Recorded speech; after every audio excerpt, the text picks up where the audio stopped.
Good evening எல்லாருக்கும். இன்றைக்கி நம்ம வந்து பாலிட்டியை கண்டினியூ பண்ணிக்கலாம். அதில் வந்து லாஸ்ட் கிளாஸில் நம்ம இது வரைக்கும் பாலிட்டி ஒரு 2-3 கிளாஸ் போயிருக்கோம்.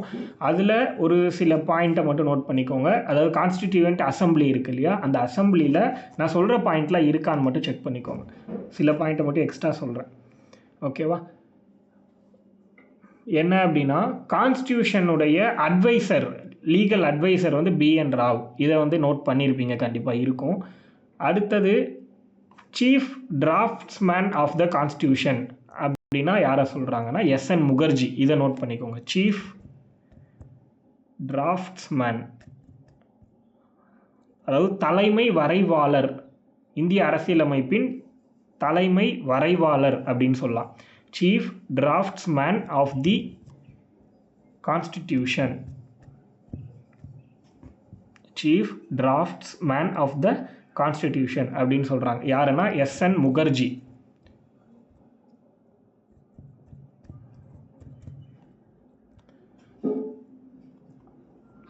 SN முகர்ஜிங்கிறவர் தான் வந்து சீஃப் டிராஃப்ட்ஸ்மேன், இந்திய அரசியலமைப்பின் தலைமை வரைவாளர் அப்படின்னு சொல்லலாம்.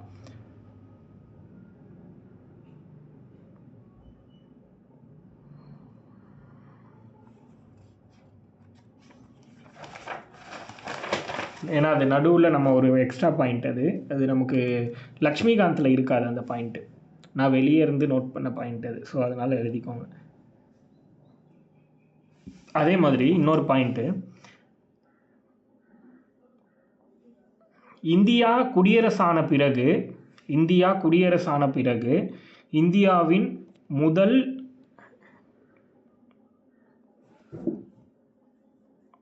சபாநாயகர் யாருன்னு கேட்கலாம். இந்தியா குடியரசான பிறகு இந்தியாவின் முதல் சபாநாயகர் யாருன்னா GV மாவலாங்கர் அப்படின்னு சொல்லலாம். அதாவது கணேஷ் வாசுதேவ்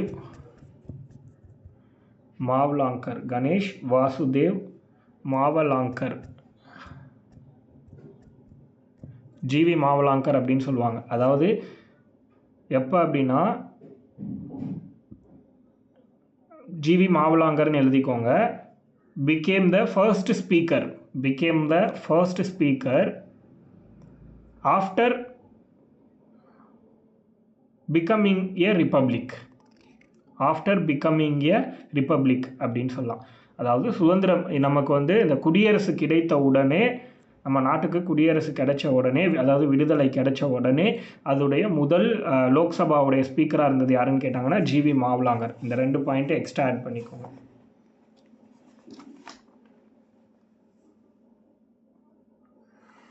ஓகே, அடுத்தது நம்ம கான்செப்ட் ஆஃப் தி கான்ஸ்டியூஷன் அப்படிங்கிற டாபிக்குள்ளே போயிடலாம். இதில் வந்து சில பாயிண்ட்டை மட்டும் நமக்கு தேவையானது. கான்செப்ட், அதாவது இந்த கான்ஸ்டியூஷன் அப்படிங்கிற ஒரு வார்த்தை எப்படி உருவாச்சு, அது எந்த லாங்குவேஜ், அந்த மாதிரி பார்ப்போம். அதான் கான்செப்ட் ஆஃப் த கான்ஸ்டிடியூஷன் அப்படின்னு சொல்கிறோம். அரசியலமைப்பு என்ற வார்த்தையின் பொருள் அப்படின்னு கூட போட்டுக்கோங்க, அல்லது அந்த வார்த்தையை பற்றி நம்ம பார்க்க போகிறோம். கான்ஸ்டிடியூஷன் அப்படிங்கிற வார்த்தை, அதாவது அரசியலமைப்புங்கிற வார்த்தை லத்தீன் வேர்ட். இதுவே டைரெக்டாக கொஸ்டினாக கேட்கலாம். எந்த வேர்டு அப்படின்னா, எந்த லாங்குவேஜ்னா லத்தீன் மொழி சேர்ந்தது.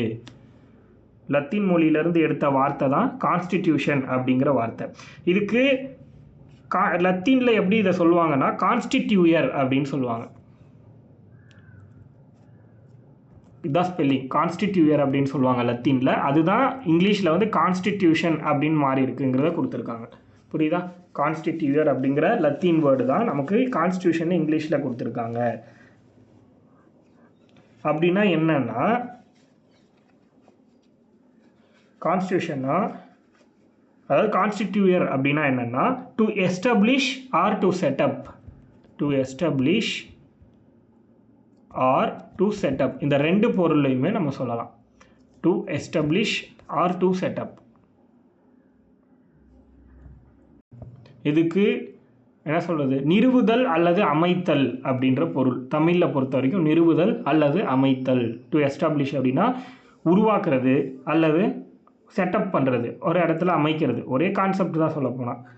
இங்கிலீஷில் தான் இது வந்து மேஜராக நமக்கு தெரிஞ்சுக்கணும். To establish or to set அப்படிங்கிறத சொல்கிறாங்க. ஸோ இது எதுக்காக உருவாக்குறாங்க அப்படின்னு பார்த்தோன்னா, கவர்மெண்ட்டோடைய ஒர்க்கிங் புரியுதா? ஒர்க்கிங் ஆஃப் த கவர்மெண்ட், அந்த கவர்மெண்ட் எப்படி ஒர்க் பண்ணணும் அப்படிங்கிறத சொல்கிறது கான்ஸ்டியூஷன். அதே மாதிரி relationship between government and the people. புரியுதா? கவர்மெண்ட்டுக்கும் அரசாங்கத்துக்கும் மக்களுக்கும் உள்ள உறவை வந்து சொல்கிறது யாருன்னா இந்த அரசியலமைப்பு தான். அவங்களுக்கு தேவை, ஒரு மக்களுக்கு தேவையான ரைட்ஸு, அடிப்படையான உரிமைகளையும் கடமைகளையும் கொடுக்கறது அந்த அரசியலமைப்பு தான் அப்படின்னு சொல்கிறாங்க. இதுக்கு நிறைய வகையான பெயர் சொல்கிறாங்க அப்படின்னு சொல்கிறாங்க. ஃபண்டமெண்டல் லா ஆஃப் த லேண்டுன்னு சொல்கிறாங்க, supreme law of the state, basic law of the country, instrument of the government, rules of the state, இது மாதிரி நிறைய நேம்ஸ் இருக்குது. பட் நம்ம அந்த அளவுக்கு இதை பற்றிலாம் யோசிக்கணும்னு அவசியம் கிடையாது. புரியுதா? ஸோ கான்ஸ்டியூஷன் பார்த்தினா ஒரு 2 கான்செப்டை மட்டும் யார் சொன்னதுன்னு சொல்கிறேன், அதை மட்டும் நோட் பண்ணிக்கோங்க. இங்கிலீஷ்லேயே நோட் பண்ணிக்கோங்க ஃபஸ்ட்டு, அதுக்கப்புறம் தமிழில் சொல்கிறேன். ஓகேவா? The constitution டெஸ்கிரைப்ஸ் the whole system of government. whole மொத்த அப்படிங்கிற மாதிரி வரும். The constitution describes the whole system, WHOLE சொல்கிறோம் இல்லையா, the whole system of the government of a country. அதாவது whole system of government of a country.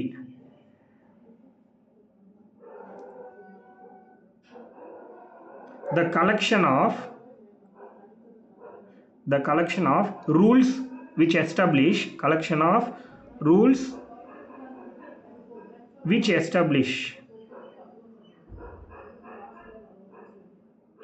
and regulate, the collection of rules which establish and regulate or govern the government or govern the government.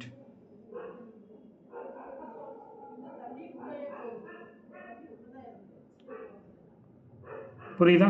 இதை சொன்னது யார் அப்படின்னா wear, கேசி வியர்னு ஒருத்தரை நம்ம படிச்சிருப்போம் இல்லையா, அவரை பற்றி இனிமேல் தான் அதிகமாக பார்ப்போம். இதுக்கு முன்னாடி தெரியலனாலும் இனிமேல் அதிகமாக பார்ப்போம்.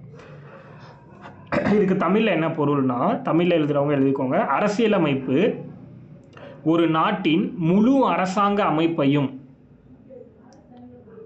அரசியலமைப்பு ஒரு நாட்டின் முழு அரசாங்க அமைப்பையும் அரசாங்கத்தையும் நிறுவும் மற்றும் நிர்வகிக்கும் விதிகளின் தொகுப்பை விவரிக்கிறது அப்படின்னு சொல்லியிருக்காரு. புரியுதா? விதிகளின் தொகுப்பை விவரிக்கிறது. The Constitution describes the whole system of government of a country, the collection of rules which establish and are govern the government அப்படின்னு சொல்கிறாங்க. அரசியலமைப்பு ஒரு நாட்டின் முழு அரசாங்க அமைப்பையும் அரசாங்கத்தை நிறுவும் மற்றும் நிர்வகிக்கக்கூடிய விதிகளின் தொகுப்பையும் விவரிக்கிறது அப்படின்னு சொல்கிறாங்க. இதை சொன்னது யாருன்னா கேசி வியர்னு போட்டுக்கோங்க, WHEARE, அவர் தான் வியர்.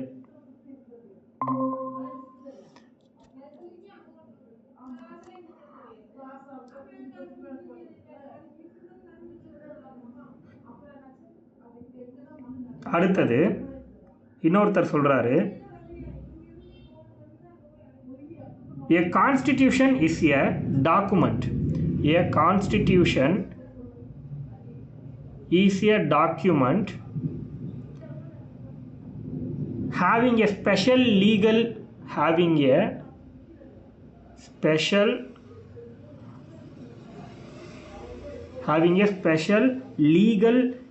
sanctity. கமெண்ட்டில் போட்டிருக்கேன் பாருங்கள், லீகல் sanctity அப்படின்னு சொல்கிறாங்க. Legal sanctity which set out the framework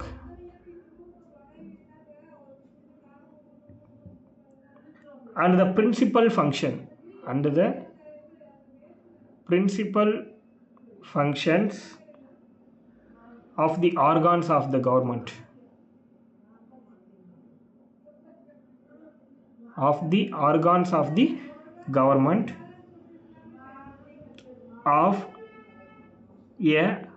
Of a state organs of the government of a state and declares organs of the government of a state and declares the principles governing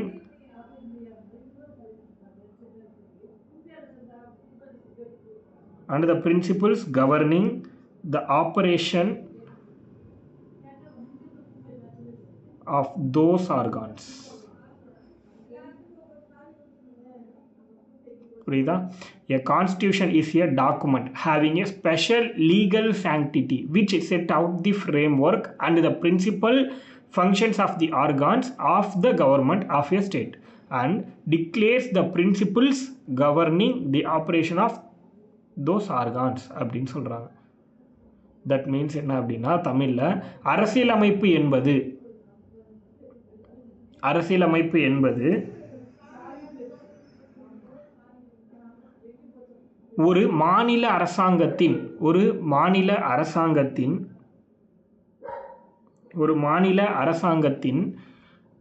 உறுப்புகளின்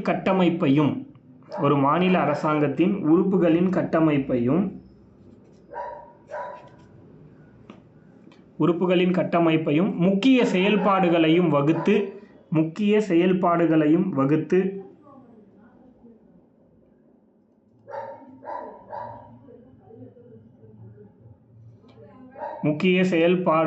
வகுத்து அந்த உறுப்புகளின் செயல்பாட்டை நிர்வகிக்கும் கொள்கைகளை அறிவிக்கும் ஒரு சிறப்பு சட்ட புனிதத்தன்மை கொண்ட ஆவணம் அப்படின்னு சொல்றாரு. ஒரு சிறப்பு சட்ட புனிதத்தன்மை கொண்ட ஆவணம்.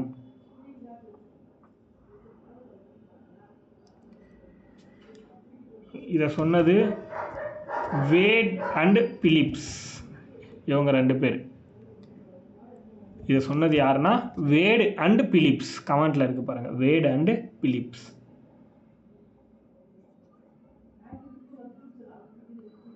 இவங்க 2 பேரோட கோட்ஸ் வந்து கேட்கறதுக்கு வாய்ப்பு இருக்கு, அதை நோட் பண்ணிக்கோங்க. அடுத்தது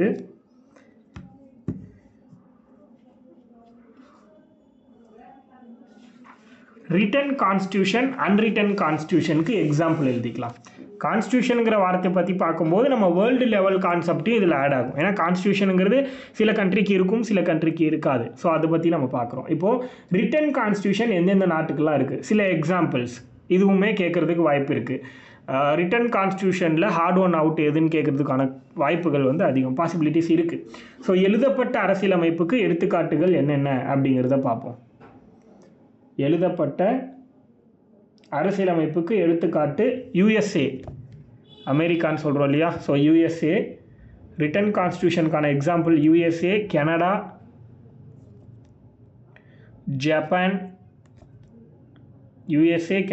ஜப்பான், பிரான்ஸ், இந்தியா.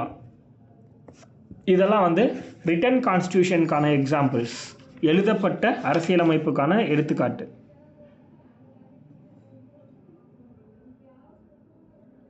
எழுதப்படாத அரசியலமைப்புக்கான எடுத்துக்காட்டு.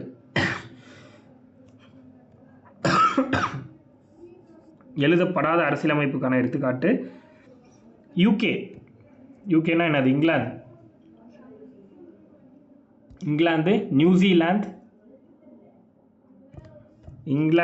New Zealand and Israel. இது வந்து எழுதப்படாத அரசியலமைப்புக்கான எக்ஸாம்பிள்ஸ். இங்கிலாந்து, அதாவது யூகே, நியூசிலாந்து, இஸ்ரேல், இந்த 3மே எழுதப்படாத அரசியலமைப்புக்கான எடுத்துக்காட்டு.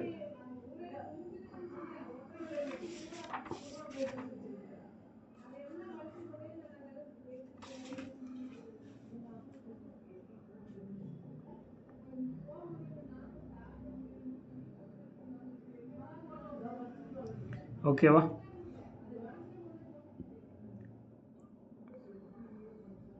அடுத்தது ஃபெடரல் அண்ட் யூனிட்ரி, அதை வச்சு பார்ப்போம். அதாவது கூட்டாட்சி கொண்ட அரசியலமைப்பு கொண்ட நாடு எது, அதே மாதிரி ஒற்றையாட்சி கொண்ட அரசியலமைப்பு கொண்ட நாடு எது அப்படிங்கிற மாதிரி பார்ப்போம். கூட்டாட்சி ஒற்றையாட்சி அந்த கான்செப்டில் பிரிக்கிறாங்க.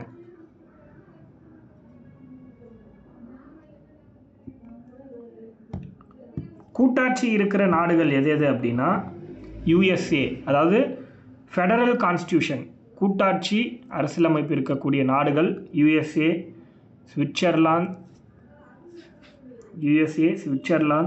Australia, USA, Switzerland, Australia, Canada, Russia, அடுத்து Brazil,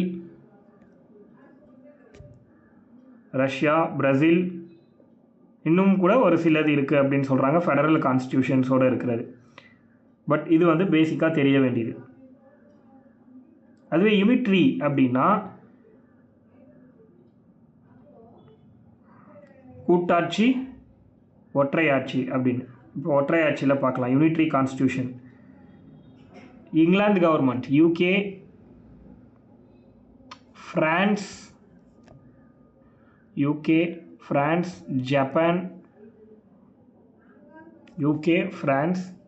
Japan, China, Italy, Norway.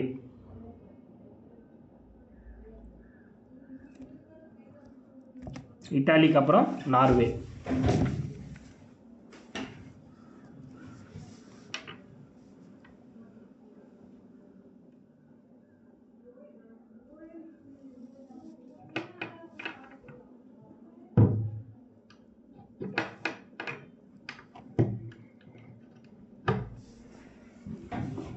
அடுத்தது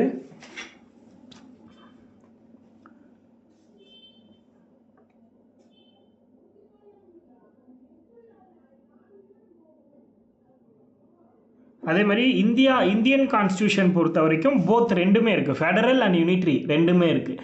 அதனால் ஒரு அமெரிக்க கான்ஸ்டியூஷனல் எக்ஸ்பர்ட் என்ன சொல்கிறாரு அப்படின்னா குவாசி ஃபெடரல்னு சொல்கிறார். இந்தியன் கான்ஸ்டியூஷனை குவாசி ஃபெடரல் அப்படின்னு சொல்கிறாரு. அதாவது அரைகுறை கூட்டாட்சி அப்படின்னு சொல்லுவாங்க. Quasi federal, Indian constitution described as quasi federal, அரைகுறையான கூட்டாட்சி அப்படின்னு சொல்லியிருக்கார். யார் அதை சொன்னது அப்படின்னா அவர் பேர் கேசி வியர். இப்போ நம்ம பார்த்தோம்ல இதுக்கு முன்னாடி கான்ஸ்டியூஷனுக்கு ஒரு டெஃபினேஷன் கொடுத்தாருன்னு, அவரே தான் இதுவும், கேசி வியர்.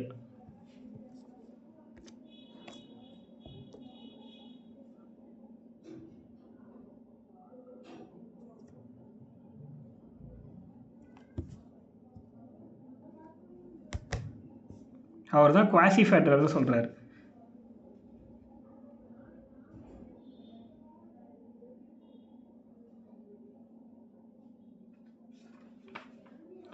ஓகே, அடுத்தது salient features of the constitution போட்டுக்கோங்க. அடுத்த topic salient features of the constitution. That means தமிழில் சொல்லணும்னா இந்திய அரசியலமைப்பின் பண்புகள் அப்படின்னு சொல்லலாம். இந்திய அரசியலமைப்பின் பண்புகள், salient features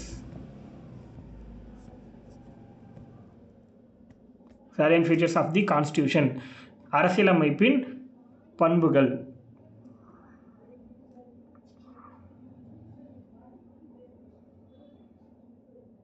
அதில் ஃபஸ்ட்டு பாயிண்ட் நீங்கள் எழுத போகிறது என்ன அப்படின்னா லென்த்தியஸ்ட் ரிட்டன் கான்ஸ்டிடியூஷன். இதோடைய பண்புகள் என்னெல்லாம், இதோட சிறப்பான பண்புகள் இருக்கோ அது எல்லாத்தையும் நம்ம பார்ப்போம்.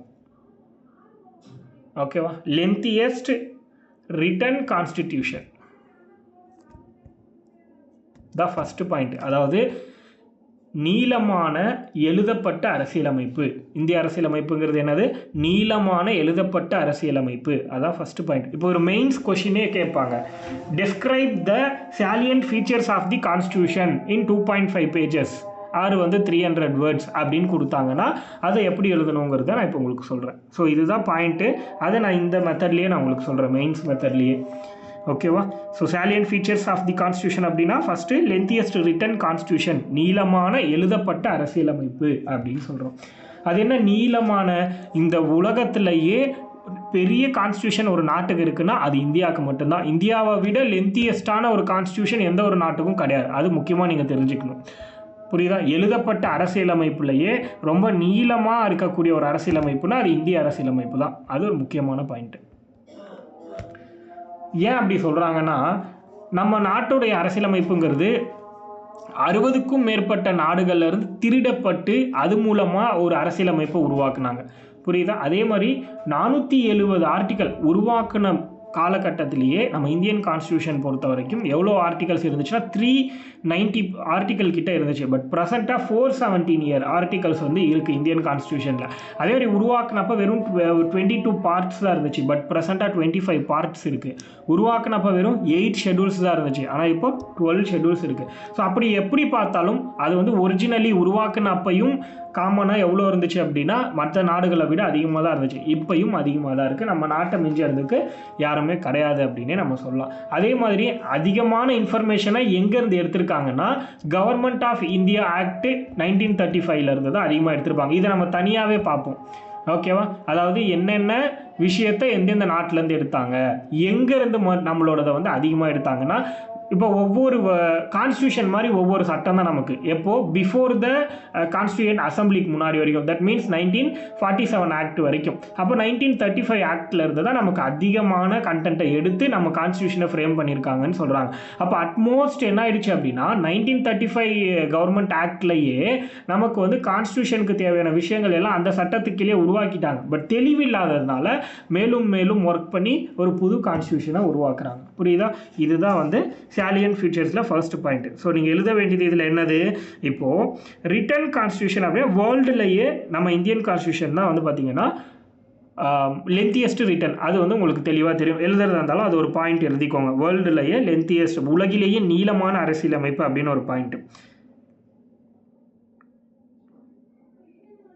இப்போ ரிட்டன்னா நமக்கு தெரியும் அமெரிக்காவை சொல்லலாம். அன்ரிட்டன்னா நமக்கு தெரியும் பிரிட்டிஷ், இங்கிலாந்து கவர்மெண்ட், அவங்களோடது எழுதப்படாத அரசியலமைப்பு. அதெல்லாம் இப்போ தான் நம்ம பார்த்தோம் பாயிண்ட்ஸில். அடுத்தது நம்மக்கிட்ட இப்போ ப்ரெசென்ட்டாக எவ்வளோ இருக்குது, ஸ்டார்டிங்கில் ஒரிஜினலி நம்மக்கிட்ட 1949 நம்ம கான்ஸ்டியூஷனில் எத்தனை ஆர்டிகல்ஸ் இருந்துச்சு அப்படின்னா, ஃபஸ்ட்டு ப்ரீஆம்பிள் இருந்துச்சு. நம்மக்கிட்ட உருவாக்குனப்போ ப்ரீஆம்பிள் இருந்துச்சு, அதாவது முகப்புரைன்னு ஒன்று இருந்துச்சு. அதுக்கடுத்து 395 ஆர்டிகல்ஸ் இருந்துச்சு. ப்ரீஆம்பிள் இருந்துச்சு, 395 ஆர்டிகல்ஸ் இருந்துச்சு. அதுக்கடுத்து 22 பார்ட்ஸு, 22 பகுதிகள் இருந்துச்சு. எவ்வளோ அட்டவணை இருந்துச்சு அப்படின்னா 8 ஷெடியூல்ஸ். அட்டவணை அப்படிங்கிறது எத்தனை இருந்துச்சுன்னா 8 இருந்துச்சு. இது வந்து ஒரிஜினலி மீன்ஸ் உருவாக்கப்பட்ட காலகட்டம், அதாவது 1949. இப்போ ப்ரெசண்ட்டாக எவ்வளோ இருக்குதுன்னு சொல்கிறாங்கன்னா 470 ஆர்டிகல்ஸ் இருக்குது இந்தியன் கான்ஸ்டியூஷனில். 470 articles, 25 parts, 25 parts and 12 schedules.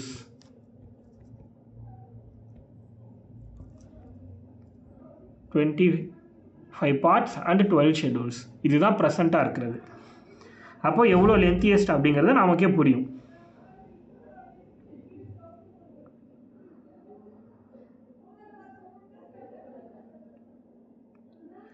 அதே மாதிரி 1951 the year of 1951 first constitutional amendment act பண்ணுறாங்க. ஃபர்ஸ்ட் வந்து நம்மக்கிட்ட எவ்வளோ இருக்குது, 395 ஆர்டிக்கல் இருக்குது, 22 பார்ட் இருக்குது, 8 ஷெடியூல் இருக்குது. இது வந்து ஒரிஜினலாக நம்மக்கிட்ட இப்போ இருக்குது. எப்போது 1949 1951 வரைக்குமே. இப்போது 1951 ஃபஸ்ட்டு ஒரு அமெண்ட்மெண்ட் பண்ணுறாங்க. ஃபர்ஸ்ட் கான்ஸ்டியூஷனல் அமெண்ட்மெண்ட் ஆக்ட் அப்படின்னு சொல்கிறாங்க. அது எப்போ வந்து 1951 இந்த சட்ட திருத்தத்தை போடுறாங்க. முதல் அரசியலமைப்பு சட்ட திருத்தம் 1951. இந்த சட்ட திருத்தத்தின்படி என்ன பண்ணுறாங்க அப்படின்னா 20 ஆர்டிக்கலை டெலீட் பண்ணுறாங்க. இந்தியன் கான்ஸ்டியூஷன்லேருந்து 20 ஆர்டிகல்ஸை டெலீட் பண்ணுறாங்க. 20 ஆர்டிகல்ஸ்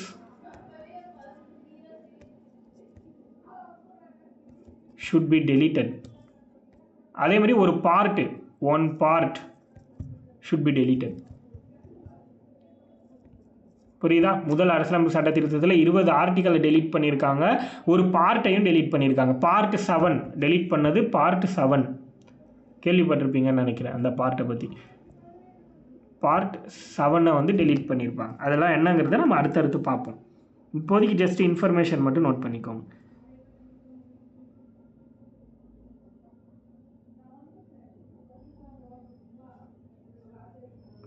ஓகேவா?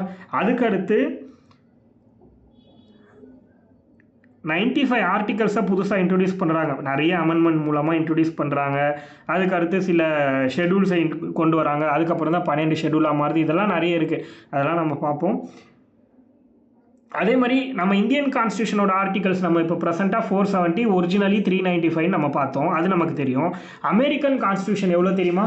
ஒரிஜினலி அமெரிக்கன் கான்ஸ்டியூஷன் வந்து பார்த்திங்கன்னா உருவாக்கப்பட்ட காலகட்டத்தில் வெறும் 7 தான், வெறும் 7 தான், மொத்த ஆர்டிக்கலே 7 தான். அதேமாதிரி ஆஸ்திரேலியாவில் 128 ஆர்டிக்கல் மட்டும்தான், சீனாவில் 138 ஆர்டிக்கல், அதே கனடாவில் வந்து 147 ஆர்டிக்கல், அவ்வளோதான், மொத்தமே அவ்வளோதான் ஒவ்வொரு நாட்டிலையும். நம்ம நாட்டில் மட்டும்தான் அவ்வளோ ஆர்டிகல்ஸ் இருக்குது அப்படின்னு சொல்ல வராங்க.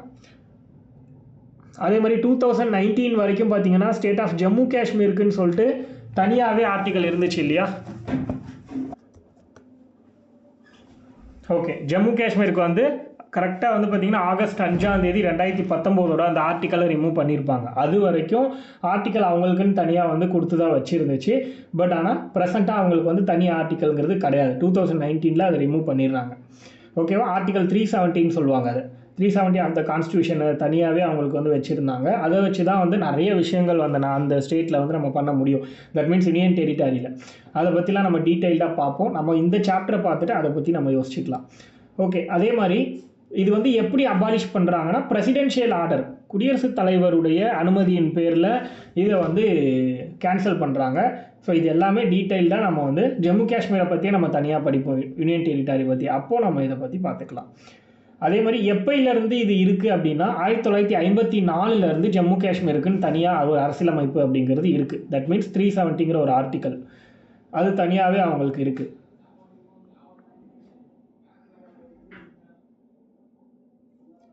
அதுக்கப்புறம் தான் 2019 என்ன பண்ணிட்டாங்க, அந்த ஆர்டிக்கலை ரிஜெக்ட் பண்ணிவிட்டு அதுக்கு வந்து தனியாக வந்து ஜம்மு காஷ்மீர்னு ஒரு யூனியன் டெரிட்டரியும் லடாக்குன்னு ஒரு யூனியன் டெரிட்டரின்னு 2 யூனியன் டெரிட்டரியாக அதை பிரிச்சுட்டாங்க. பிரிச்சுட்டு இந்தியன் கவர்மெண்ட்டுக்கு கீழே அதை கொண்டு வந்துட்டாங்க டேரெக்டாக. ஓகேவா? ஸோ அடுத்தது ட்ரான் ஃப்ரம் வேரியஸ் சோர்சஸ். அடுத்த point Tran from various sources. ஆமாம், ட்ரான் ஃப்ரம் வேரியஸ் சோர்சஸ். அதை பற்றி நம்ம டீட்டெயிலாக பின்னாடி பார்த்துக்கலாம், ஒன்றும் பிரச்சனை இல்லை. நம்ம இந்த ஏரியா மட்டும் இப்போ கவர் பண்ணலாம். நான் ஜஸ்ட் ஒரு இன்ஃபர்மேஷனுக்காக எல்லாமே சொல்கிறேன். ட்ரான் ஃப்ரம் வேரியஸ் சோர்சஸ், பல நாடுகளிலிருந்து எடுக்கப்பட்டது அப்படின்னு எழுதிக்கோங்க. ட்ரான் ஃப்ரம் வேரியஸ் சோர்சஸ், பல நாடுகளிலிருந்து எடுக்கப்பட்டது. அதுதான் டைட்டிலே அதுதான்.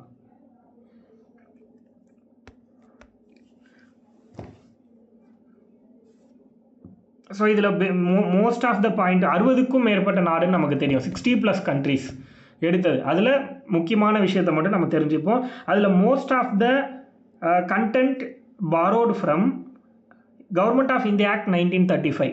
புரியுதா? இந்திய அரசாங்க சட்டம், கவர்மெண்ட் ஆஃப் இந்தியா ஆக்ட், இந்திய அரசாங்க சட்டம் 1935 தான் அதிகமான இன்ஃபர்மேஷன்ஸு, அதிகமான சட்டத்திட்டங்களை நம்ம வந்து நம்ம அரசியலமைப்பில் கொண்டு வந்திருக்கோம். புரியுதா? இது டைரெக்டாக ஒரு கேள்வியாக கேட்குறதுக்கு வாய்ப்பு இருக்குது. எந்த நாட்டிலேருந்து அதிகமான சட்டங்களை நம்மளோட அரசியலமைப்பில் இணைச்சிருக்காங்க அப்படின்னு கேட்டாங்கன்னா அது கவர்மெண்ட் ஆஃப் இந்தியா ஆக்ட் 1935 தான். மற்ற நாடுகள்லேருந்து கிடையாது. மற்ற நாடுகள்லேருந்து எடுத்தாலும் ரொம்ப கம்மியாக தான் எடுத்திருக்காங்க ஒவ்வொரு நாட்டிலேருந்தும். பட் நம்மளுடைய கவர்மெண்ட் ஆஃப் இந்தியா ஆக்டில் தான் அதிகமான இன்ஃபர்மேஷனை ட்ரான் பண்ணியிருக்காங்க, எழுதியிருக்காங்க அப்படின்னு சொல்கிறாங்க. அம்பேத்கர் சொல்கிறார் ஒரு கண்டென்ட்டு, இது அம்பேத்கர் சொன்னது. இந்த ட்ரான் ஃப்ரம் வேரியஸ் சோர்சஸ்க்கு அம்பேத்கர் சொன்ன ஒரு கான்செப்ட், இது தெளிவாக நோட் பண்ணிக்கோங்க. ரான்சாக்கிங், கமெண்ட்டில் போடுறேன் நான், ransacking all the known constitutions, ransacking all the known constitutions of the world. புரியுதா?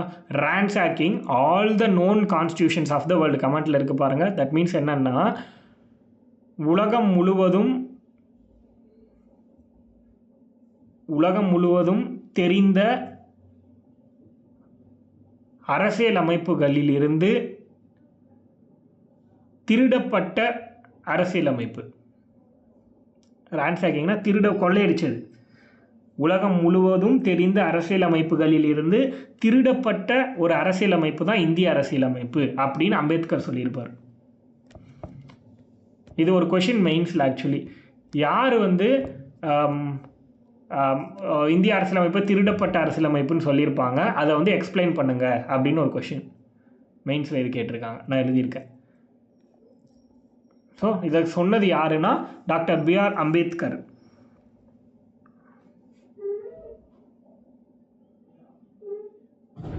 ஸோ நிறைய பார்ட்டை வந்து நம்ம Indian government of India act 1935 எடுத்திருக்கோம். அது முக்கியமான பாயிண்ட்டு.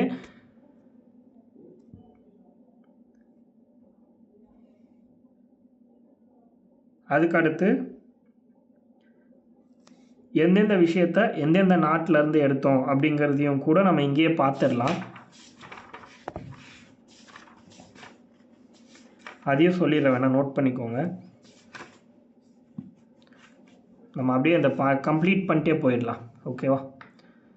ஓகே. ஸோ வேரியஸ் சோர்ஸஸ்ன்னு எழுதியிருப்பீங்க. அதில் ஃபர்ஸ்ட்டு சோர்ஸஸ்ஸு ஃபீச்சர்ஸ் பாரோட் அப்படின்னு போட்டு எழுதிக்கோங்க. ஃபஸ்ட்டு கவர்மெண்ட் ஆஃப் இந்தியா ஆக்ட்லேருந்து என்னெல்லாம் எடுத்தாங்கன்னு சொல்கிறேன், நோட் பண்ணிக்கோங்க. கவர்மெண்ட் ஆஃப் இந்தியா ஆக்ட் 1935 அதுலேருந்து தான் அதிகமாக எடுத்திருப்பாங்கன்னு நான் சொன்னேன் இல்லையா? ஆர்டராக வரும், எதுலேருந்து எவ்வளோ அதிகம் இருக்குது அதுலேருந்து அப்படியே குறைஞ்சி வரும்.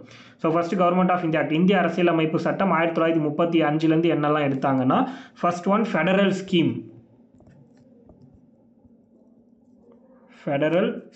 இந்த கான்செப்டை எங்கேருந்து எடுக்கிறாங்க அப்படின்னா, கவர்மெண்ட் ஆஃப் இந்தியா ஆக்ட் 1935 எடுத்தது தான் இந்த ஃபெடரல் ஸ்கீம். இந்த கூட்டாட்சி திட்டம் அப்படின்னு சொல்கிறோம் இல்லையா, அது.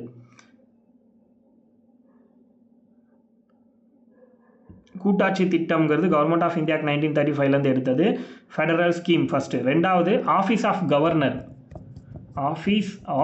கவர்னர், அதாவது ஆளுநர் அலுவல் அப்படிங்கிறது எங்கேருந்து எடுத்தாங்கன்னா கவர்மெண்ட் ஆஃப் இந்தியா ஆக்ட்லேருந்து எடுத்தாங்க. Federal scheme, office of governor, ஆளுநருடைய அலுவல் அப்படின்னு சொல்லுவாங்க.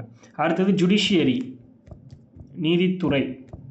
ஜுடிஷியரிங்கிற கான்செப்டும் கவர்மெண்ட் ஆஃப் இந்தியா ஆக்ட் 1935 தான் எடுத்தாங்க, ஜுடிஷியரி.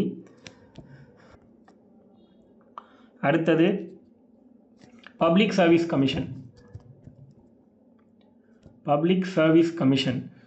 பிஎஸ்சிஸ்ன்னு சொல்லுவாங்கள்ல, நம்ம இப்போ எக்ஸாம் எழுதுகிறோம், டிஎன்பிஎஸ்சி, யூபிஎஸ்சி, எஸ்எஸ்சி, எல்லா பப்ளிக் சர்வீஸ் கமிஷனும் ஃபஸ்ட்டு உருவானது பப்ளிக் சர்வீஸ் கமிஷனுங்கிற பேரில் தான். அது எங்கேருந்து எடுத்தாங்கன்னா 1935 ஆக்டில் இருந்து தான். ஓகேவா? பொது தேர்வாணையம் அப்படின்னு போட்டுக்கோங்க.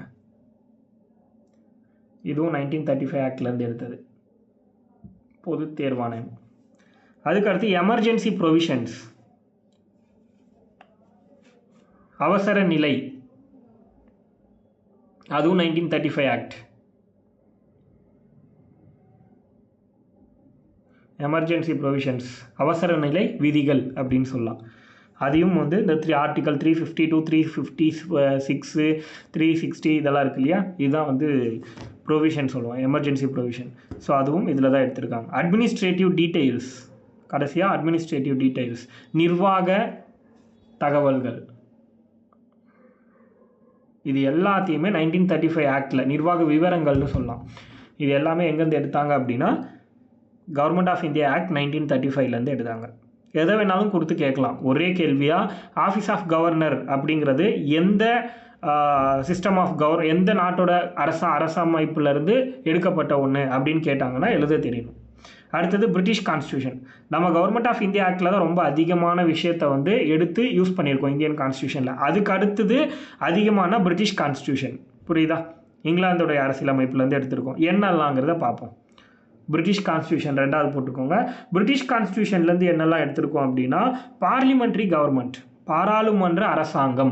ஃபர்ஸ்ட் பாயிண்ட்டு பாராளுமன்ற அரசாங்கம். இந்த பாராளுமன்ற அரசாங்கம், பார்லிமெண்ட்ரி சிஸ்டம் ஆஃப் கவர்மெண்ட்டுங்கிற கான்செப்ட் எந்த நாட்டோட அரசியலமைப்புலேருந்து நம்ம எடுத்திருக்கோம் அப்படின்னா அது British government, UK government, England government. எப்படி வேணாலும் கேட்கலாம், எப்படி கேட்டாலும் எழுத தெரியணும். எல்லாமே ஒன்று தாங்கிறது ஃபஸ்ட்டு தெரியணும். இங்கிலீஷ்காரங்கனாலும் அதே தான். Parliamentary government. அடுத்து ரூல் ஆஃப் லா, சட்டத்தின் வழி ஆட்சி. ரூல் ஆஃப் லா, சட்டத்தின் வழி ஆட்சி, ரெண்டாவது point. Parliamentary government first point, rule of law, சட்டத்தின் வழி ஆட்சி, ரெண்டாவது பாயிண்ட். இதுவும் பிரிட்டிஷ் கவர்மெண்ட்லேருந்து எடுத்தது.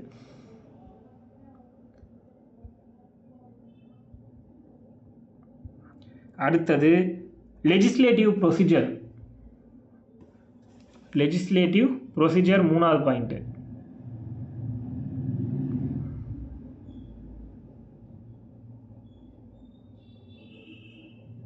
அதாவது சட்டமன்ற நடைமுறை அப்படின்னு சொல்லலாம். சட்டமன்ற நடைமுறை, சட்டமன்றம்னு ஒன்று உருவாக்குறோம்ல, அது அந்த கான்செப்ட் சட்டமன்ற நடைமுறை, லெஜிஸ்லேட்டிவ் ப்ரொசீஜர். அடுத்து சிங்கிள் சிட்டிசன்ஷிப், ஒற்றை குடியுரிமை. சிங்கிள் சிட்டிசன்ஷிப்னு சொல்லக்கூடிய ஒற்றை குடியுரிமை.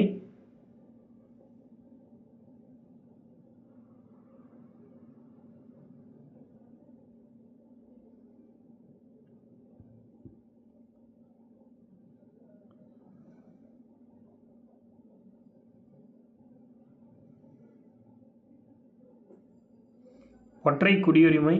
அடுத்து cabinet system. Cabinet system, cabinet முறை.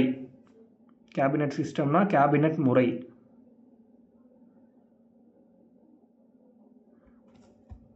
அடுத்தது ரிட்ஸ்ன்னு சொல்கிறோம்ல, ப்ரெரோகேட்டிவ் ரிட்ஸ். ப்ரெரோகேட்டிவ் ரிட்ஸ், அதாவது இது வந்து நீதி ஆணைகள் அப்படின்னு சொல்லுவாங்க இதை. அதாவது சிறப்புரிமை ஆணை அப்படின்னு சொல்லுவாங்க. ப்ரெரோகேட்டிவ் ரிட்ஸ் அப்படின்னா சிறப்புரிமை ஆணைகள். நம்ம ரிட்ஸ் இருக்குல்ல, ஒரு 5 டைப்ஸ் ஆஃப் ரிட்ஸ் இருக்கும் ஆர்டிகல் 32 கீழே. அந்த ரிட்ஸை பற்றி பேசுகிறதும் எங்கே இருந்துன்னா இங்கிலாந்து கவர்மெண்ட்லேருந்து தான் எடுத்திருக்காங்கன்னு சொல்கிறாங்க. சிறப்புரிமை ஆணை.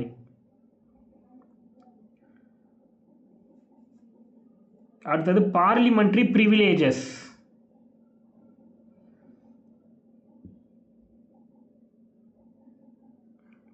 பார்லிமெண்ட்ரி ப்ரிவிலேஜஸ்,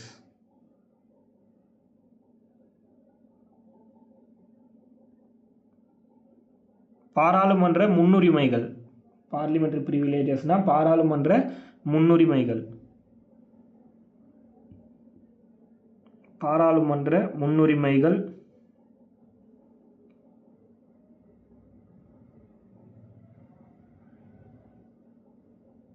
அடுத்து ஈரவை சட்டமன்றம். ஈரவைன்னு சொல்கிறோம்ல, பைகேமரலிசம். ஈரவைனா பைகேமரலிசம். இதுவும் பிரிட்டிஷ் கான்ஸ்டியூஷன்லேருந்து எடுத்தது. ஈரவை சட்டமன்றம், பைகேமரலிசம் அப்படின்னு சொல்லுவாங்க. மேலவை, கீழவை, ராஜ்யசபா, லோக்சபா, இந்த கான்செப்ட் எல்லாம் பிரிட்டிஷ் கவர்மெண்ட்லேருந்து எடுத்ததுன்னு சொல்கிறாங்க. அடுத்தது யூஎஸ் கான்ஸ்டியூஷன், அமெரிக்கன் கான்ஸ்டியூஷன். மூணாவதாக அதிகமாக எடுத்தது அமெரிக்கன் கான்ஸ்டியூஷன்லேருந்து எடுத்திருக்காங்க. என்னென்னங்கிறத பார்ப்போம்.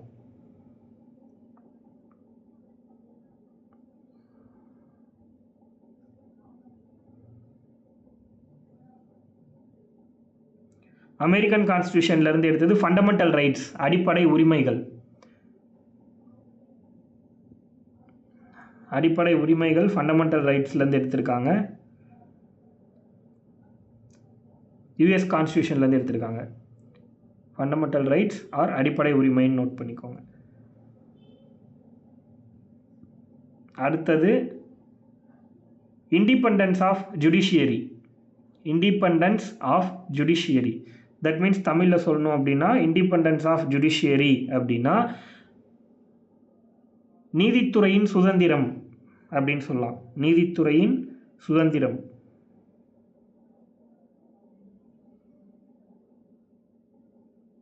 நீதித்துறை சுதந்திரம், இண்டிபெண்டன்ஸ் ஆஃப் ஜுடிஷியரி.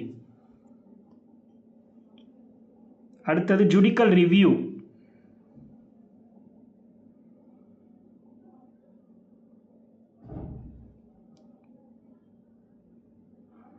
ஜுடிக்கல் ரிவ்யூனா நீதித்துறை மறு ஆய்வு அப்படின்னு சொல்லுவாங்க. நீதித்துறை மறு ஆய்வு, judicial review.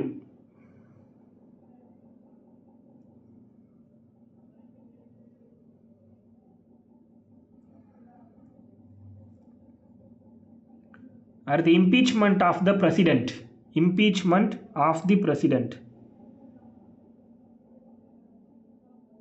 இம்பீச்மெண்ட்னா impeachment of the president, குடியரசுத் தலைவரின் பதவி நீக்க முறை. குடியரசுத் தலைவரின் பதவி நீக்க முறை, அதான் இம்பீச்மெண்ட்.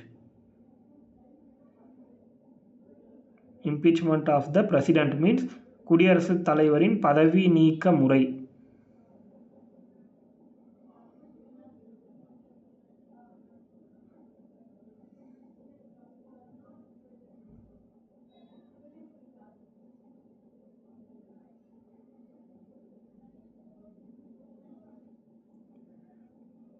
அடுத்து removal of supreme court and high court judges. Removal of supreme court and high court judges, அதாவது உச்சநீதிமன்ற மற்றும் உயர்நீதிமன்ற நீதிபதிகளை பதவி நீக்கும் முறை. உச்சநீதிமன்ற மற்றும் உயர்நீதிமன்ற நீதிபதிகளை பதவி நீக்கம் செய்யும் முறை, அதுவும் யூஎஸ் கான்ஸ்டியூஷன்லேருந்து எடுத்ததுன்னு சொல்கிறாங்க.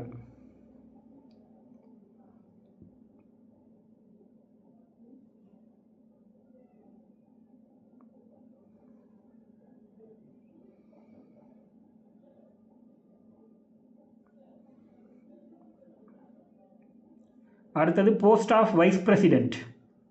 போஸ்ட் ஆஃப் வைஸ் பிரசிடென்ட், துணை குடியரசுத் தலைவரின் பதவி. துணை குடியரசுத் தலைவரின் பதவி, அதுவும் எங்கேருந்து எடுத்தாங்கன்னா யூஎஸ் கான்ஸ்டியூஷன்லேருந்து தான் எடுத்தாங்க.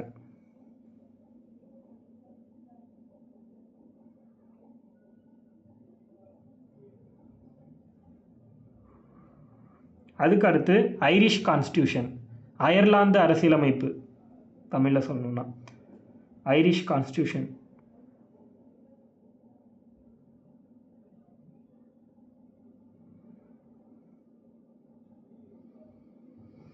அயர்லாந்துலேருந்துன்னு கேட்டாலே ஐரிஷ் பொறுத்த வரைக்கும் ஃபஸ்ட்டு டிபிஎஸ்பி, அதுதான் ரொம்ப முக்கியம்.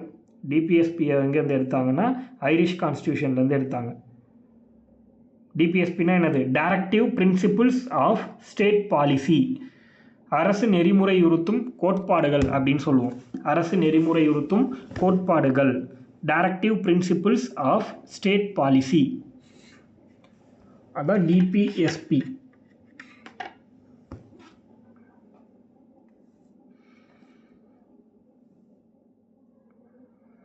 அதுக்கடுத்து nomination of members to Rajya Sabha. Nomination of members to Rajya Sabha, இந்த கான்செப்டும் ஐரிஷ்லேருந்து தான் எடுத்தாங்க. Nomination of members to Rajya Sabha, அதாவது ராஜ்யசபாவிற்கான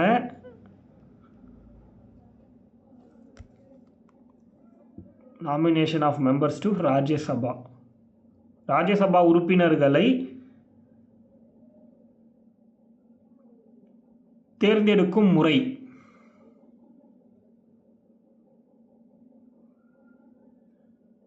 நியமனம் செய்யும் முறைன்னு சொல்லலாம். அதாவது ராஜ்யசபா உறுப்பினர்கள் நியமனம் செய்யும் முறை, அது வந்து ஐரிஷ்லேருந்து எடுத்தாங்க. இப்போ எப்படின்னா, ஒரு ஸ்டேட்டுக்கு இப்போ தமிழ்நாடுனா ராஜ்யசபாவுக்கு 18 பேர் அனுப்புகிறாங்க. அதே மாதிரி வேறு ஏதாவது ஒரு ஸ்டேட்னா எவ்வளோ பேர் அனுப்புகிறாங்கன்னு நம்ம சொல்கிறோம்ல, அது வந்து ஐரிஷ்லேருந்து எடுத்தது. Nomination of members to Rajya Sabha, ராஜ்யசபாவிற்கான உறுப்பினர்களின் நியமனத்திற்கான முறை, நியமன முறை அப்படின்னு சொல்லலாம். அதுக்கு அடுத்து method of election of president. Method of election of president, அதையும் ஐரிஷ்ல இருந்து தான் எடுத்தாங்க. Method of election of president, அதாவது குடியரசுத் தலைவருக்கான தேர்தல் முறை. குடியரசுத் தலைவர், அதாவது இந்த ஒற்றை மாற்று வாக்கு தேர்தல் முறை அப்படின்னு சொல்லுவாங்க, புரியுதா? அதுதான் வந்து பார்த்திங்கன்னா இந்த பிரசிடென்ட்டுக்கான எலெக்ஷன். அதுவும் எங்கேருந்து எடுத்தாங்கன்னா ஐரிஷ்லேருந்து எடுத்தாங்க. Method of election of president, அயர்லாந்துலேருந்து எடுத்தது. Method of election of president.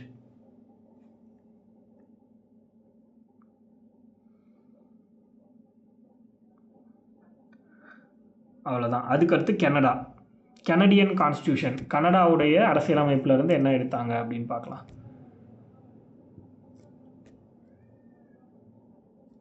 கனடாவுடைய அரசியலமைப்பிலிருந்து எடுத்தது federation with a strong centre. Federation with a strong centre அப்படின்னு சொல்கிறாங்க.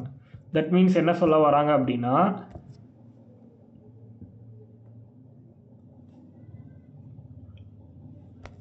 Federation with a strong centre, அதாவது மத்திய அரசின் கூட்டாட்சி அப்படின்னு சொல்லலாம். எக்ஸாக்டாக சொல்லணும் அப்படின்னா federation of a strong centre. என்ன சொல்ல, ஒரு வலுவான மத்திய அரசு கூட்டமைப்பு அப்படின்னு சொல்லலாம். வலுவான மத்திய அரசின் கூட்டமைப்பு. வலுவான, அதாவது மத்திய அரசுக்கு தான் வந்து ஸ்ட்ரென்த் அதிகம் அப்படிங்கிறத சொல்ல வராங்க.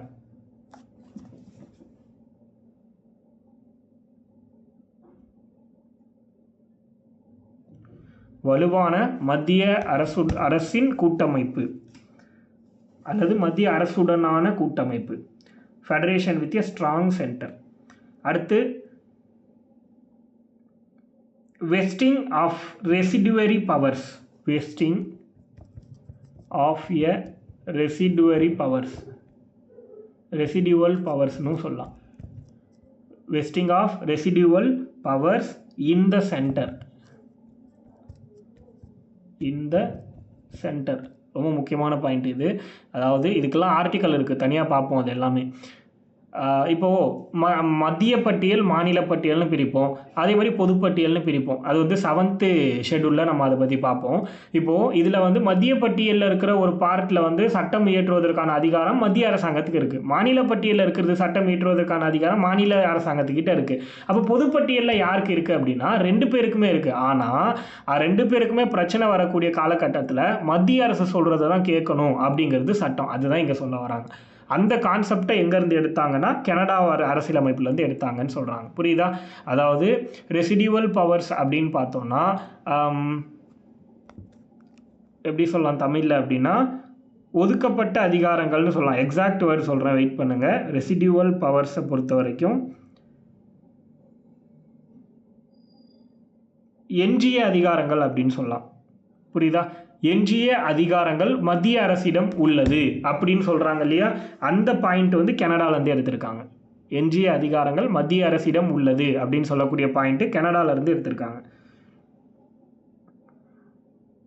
அதுக்கடுத்து appointment of state governors. Appointment of state governors by the president. புரியுதா? Appointment of state governors by the centre. Sorry, appointment of state governors by the centre. ஏன்னா கவர்னர்ஸை வந்து ஒவ்வொரு ஸ்டேட்டுக்கும் யார் அப்பாயிண்ட் பண்ண போகிறாங்க? சென்ட்ரல் கவர்மெண்ட்டில் இருக்கக்கூடிய சென்ட்ரல் கவர்மெண்ட் தான் வந்து அப்பாயிண்ட் பண்ணுது. பிரசிடென்ட்டால் தான் பண்ணுவாங்க, பட் அதை வந்து சென்ட்ரல் கவர்மெண்ட்டு நம்ம சொல்கிறோம். அப்போது அந்த விஷயத்தை கனடியன் கவர்மெண்ட் கான்ஸ்டியூஷன்லேருந்து எடுத்திருக்காங்கன்னு சொல்கிறாங்க. Appointment of state governors by the centre. மாநில ஆளுநர்களை நியமிக்கும் மத்திய அரசின் அதிகாரம். மாநில ஆளுநர்களை நியமிக்கும் மத்திய அரசின் அதிகாரம். அதுவும் கனடாவோட அரசியலமைப்புன்னு சொல்கிறாங்க. அடுத்தது advisory jurisdiction. Advisory jurisdiction of the supreme court. Advisory jurisdiction of the supreme court. இதுவும் கனடியன் தான்.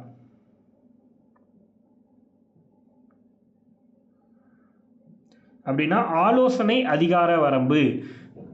ஆலோசனை அதிகார வரம்பு சுப்ரீம் கோர்ட்டுக்கான, அதாவது என்ன சொல்லலாம் அப்படின்னா உச்சநீதிமன்றத்திற்கான ஆலோசனை அதிகார வரம்பு அப்படிங்கிறதும் கனடாலேருந்து எடுத்தது. உச்சநீதிமன்றத்திற்கான ஆலோசனை அதிகார வரம்பு அதுவும் கனடாலேருந்து எடுத்தது.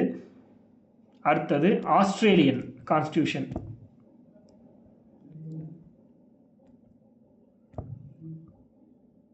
ஆஸ்திரேலியன் கான்ஸ்டியூஷன்லேருந்து என்னெல்லாம் எடுத்திருக்காங்கன்னு பார்ப்போம்.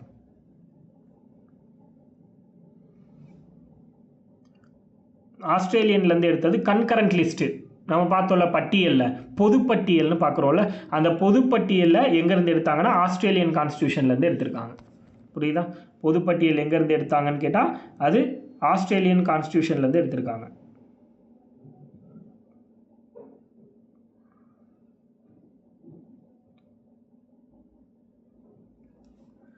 கன்கரண்ட் லிஸ்ட் அப்படின்னு சொல்லுவாங்க அதை. அடுத்து freedom of trade freedom of trade, commerce and intercourse. Freedom of trade, commerce and intercourse. அதாவது வணிக மற்றும் வர்த்தக சுதந்திரம். வணிக மற்றும் வர்த்தக சுதந்திரம் இதுவும் ஆஸ்திரேலியாவிலேருந்து எடுத்தாங்க. வணிக மற்றும் வர்த்தக சுதந்திரம்.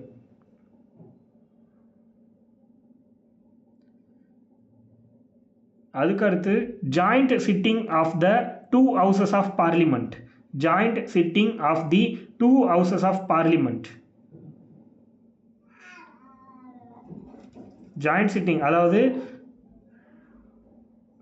Joint sitting of the 2 houses of parliament இதை கேள்விப்பட்டிருப்பீங்க.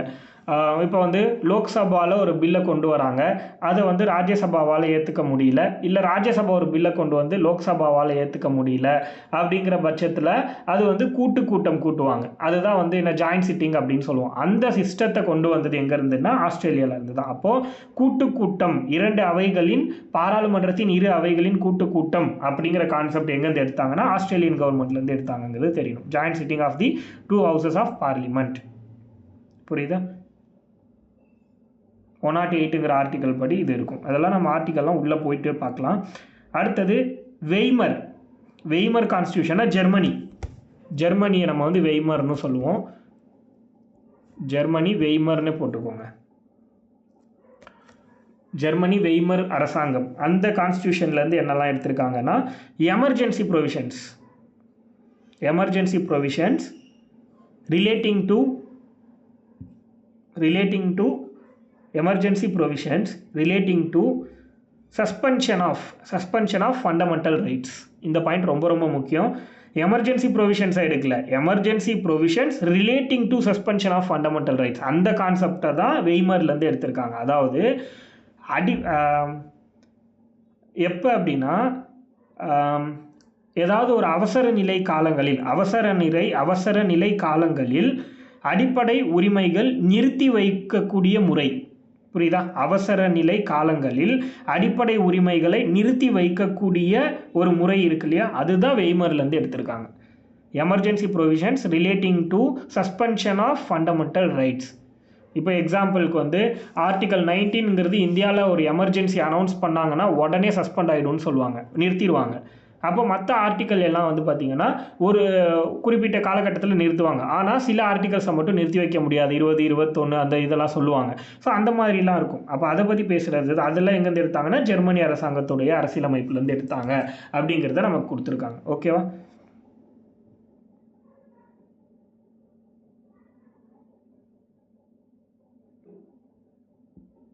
அடுத்தது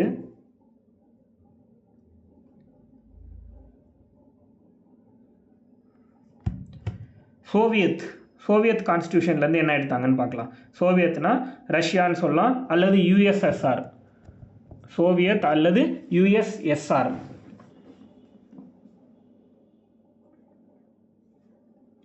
அங்கேருந்து என்னெல்லாம் எடுத்தாங்க? ஃபண்டமெண்டல் டியூட்டிஸ் எடுத்தாங்க. அதாவது அடிப்படை கடமைகள் அப்படிங்கிற கான்செப்ட் எங்கேருந்து எடுத்தாங்கன்னு கேட்டாங்கன்னா அது சோவியத் ரஷ்யாவிலேருந்து எடுத்தது.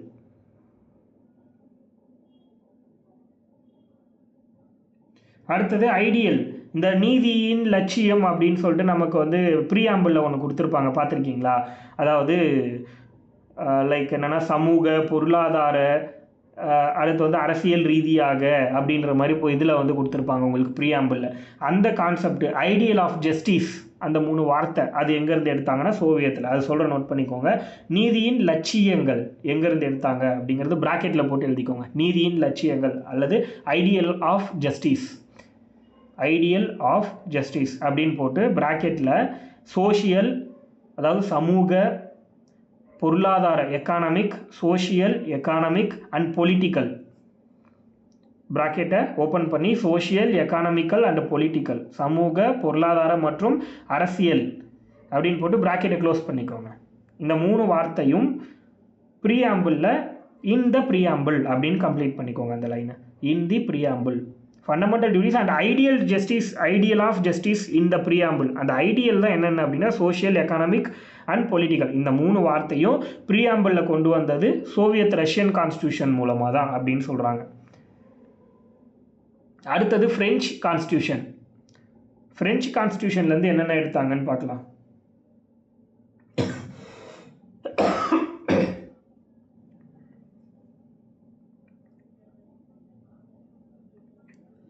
ஃப்ரெஞ்ச் கான்ஸ்டியூஷன், ஃப்ரெஞ்ச் அரசியலமைப்பு. Republic and the ideals of republic அப்படிங்கிற வார்த்தை, குடியரசுங்கிற வார்த்தை ஃப்ரெஞ்ச் கான்ஸ்டியூஷன்லேருந்து எடுத்தாங்க. அடுத்து ஐடியல்ஸ் அதாவது அந்த லட்சியங்கள், ப்ரீஆம்பிளுடைய லட்சியங்கள். வேறு என்னெல்லாம் வந்து அப்படின்னா சோஷியல், எக்கானமி, பொலிட்டிக்கல், இது 3 சோவியத் ரஷ்யாவிலேருந்து எடுத்தாங்க. அடுத்தது ரிப்பப்ளிக்கு, லிபர்ட்டி, ரிப்பப்ளிக்னா குடியரசு, லிபர்ட்டினா சுதந்திரம், லிபர்ட்டிங்கிற வார்த்தை சுதந்திரம், ஈக்குவாலிட்டி சமத்துவம், ஃப்ராட்டர்னிட்டி, ஃப்ராட்டர்னிட்டினா சகோதரத்துவம்.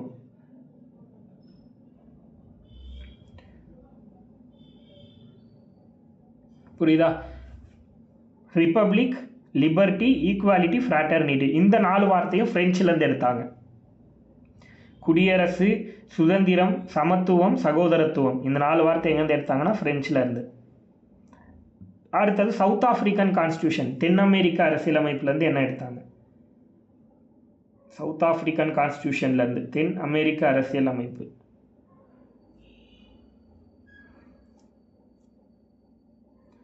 சவுத் ஆஃப்ரிக்காலேருந்து என்ன எடுத்தாங்க அப்படின்னா procedure for amendment of the constitution, அப்படிங்கிற கான்செப்டை சவுத் ஆஃப்ரிக்காலேருந்து எடுத்தாங்க. அதாவது இந்திய அரசியலமைப்பை திருத்துவதற்கான முறை அப்படின்னு சொல்லலாம்.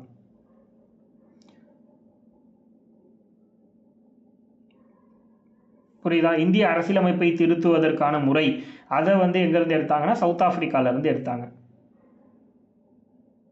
அடுத்தது election of members of Rajya Sabha, அதுவும் சவுத் ஆஃப்ரிக்காவிலேருந்து எடுத்தாங்க. Election of members of Rajya Sabha, அதாவது ராஜ்யசபா உறுப்பினர்களின் தேர்தல் முறை.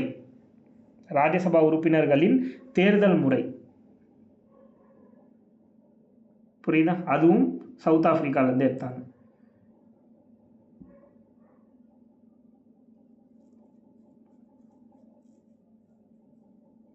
ஐரிஷ்லேருந்து எடுத்தது ராஜ்யசபா உறுப்பினர்களுடைய நியமன முறை. புரியுதா? நல்லா புரிஞ்சுக்கோங்க. ராஜ்யசபா உறுப்பினர்களோட நியமன முறைங்கிற வார்த்தை, நாமினேஷன் ஆஃப் மெம்பர்ஸ் ராஜ்யசபான்னா ஐரிஷ். அதுவே தேர்தல் முறை, எலெக்ஷன் ஆஃப் ராஜ்யசபா அப்படின்னா சவுத் ஆஃப்ரிக்கன் கான்ஸ்டியூஷன். அந்த 2 பாயிண்ட்டை நல்லா நோட் பண்ணிக்கோங்க, கன்ஃபியூஸ் ஆகிடாதீங்க. எங்கே என்ன கேட்குறாங்கிறத நம்ம புரிஞ்சுக்கணும். அடுத்தது ஜப்பானிஷ் கான்ஸ்டியூஷன். ஒரே ஒரு விஷயத்தை மட்டும் இங்கேருந்து எடுத்திருப்பாங்க ஜப்பானிஷ்லேருந்து.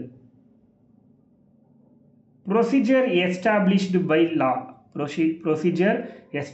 பை லா, இந்த கான்செப்ட் எங்கேருந்து எடுத்தாங்க அப்படின்னா ஜப்பான்லேருந்து. சட்டத்தால் நிறுவப்பட்ட நடைமுறை அப்படின்னு சொல்லலாம். சட்டத்தால் நிறுவப்பட்ட நடைமுறை அப்படிங்கிறது நமக்கு வந்து ப்ரொசீஜர் எஸ்டாப்ளிஷ்டு பை லா அப்படின்னு சொல்கிறாங்க. சட்டத்தால் நிறுவப்பட்ட முறை.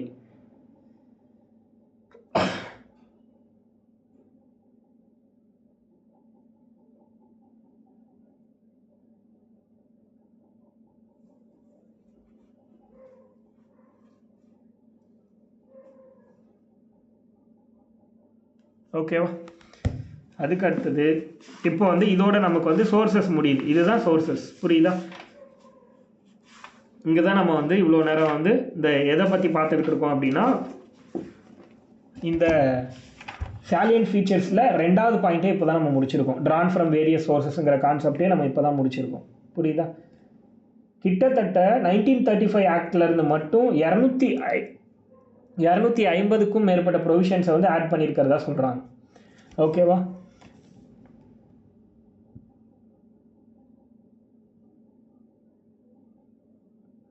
ஓகே, அடுத்தது blend of rigidity and flexibility. அடுத்த பாயிண்ட்டை நோட் பண்ணிக்கோங்க. 3வது ஃபர்ஸ்ட் பாயிண்ட் நீங்கள் வந்து என்ன எழுதிருப்பீங்க, லென்த்தியஸ்ட் அண்ட் ரிட்டன் கான்ஸ்டியூஷன் போட்டிருப்பீங்க. ரெண்டாவது ட்ரான் ஃப்ரம் வேரியஸ் சோர்சஸ் அப்படின்னு போட்டிருப்பீங்க. மூணாவது blend of rigidity and flexibility. புரியுதா? blend of rigidity and flexibility.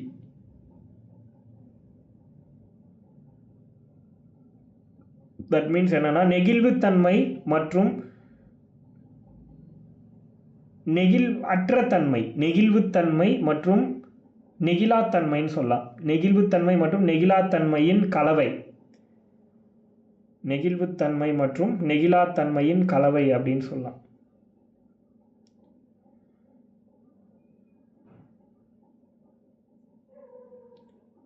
ஏன்னா நம்மளோட கான்ஸ்டியூஷனுங்கிறது நெகிழும் நெகிழா ரெண்டுமே இருக்கக்கூடியது தான் நம்மளோட கான்ஸ்டியூஷன். புரியுதா? ஃப்ளெக்சிபிள்னா வளையக்கூடியதுன்னு சொல்லுவாங்க இல்லையா?